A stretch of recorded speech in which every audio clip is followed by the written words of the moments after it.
بسم الله الرحمن الرحيم قال لهم موسى ويلكم لا تفتروا على الله كذبا فيسحتكم بعذاب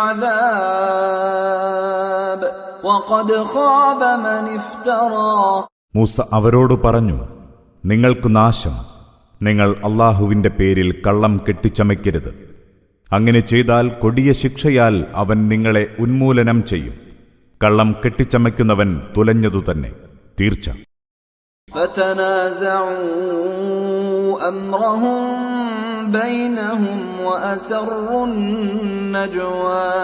ഇത് കേട്ട് അവർക്കിടയിൽ അഭിപ്രായ ഭിന്നതയുണ്ടായി. അവർ രഹസ്യമായി കൂടിയാലോചിക്കാൻ തുടങ്ങി. إن هذان لساحران يريدان أن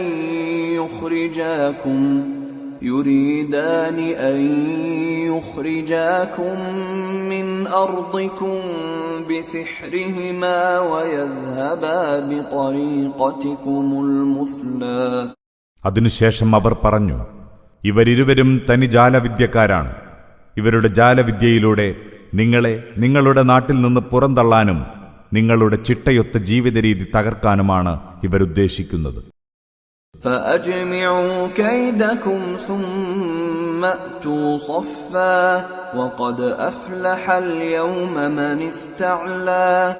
അതിനാൽ നിങ്ങൾ നിങ്ങളുടെ തന്ത്രങ്ങളൊക്കെയും ഒരു കൂട്ടിവെക്കുക. അങ്ങനെ വലിയ സംഘടിത ശക്തിയായി രംഗത്തു വരിക. ഓർക്കുക, ആർ എതിരാളിയെ തോൽപ്പിക്കുന്നുവോ അവരിന്ന് വിജയം വരിച്ചതുതന്നെ. قالوا يا موسى إما أن تلقي وإما أن نكون أول من ألقى.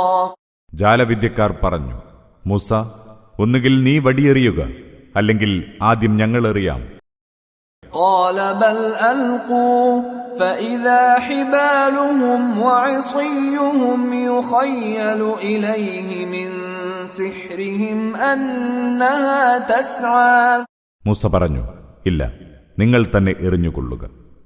അപ്പോഴതാ അവരുടെ ജാലവിദ്യയാൽ കയറുകളും വടികളും ഇഴഞ്ഞു നീങ്ങുന്നതായി മൂസാക്ക് തോന്നിത്തുടങ്ങി.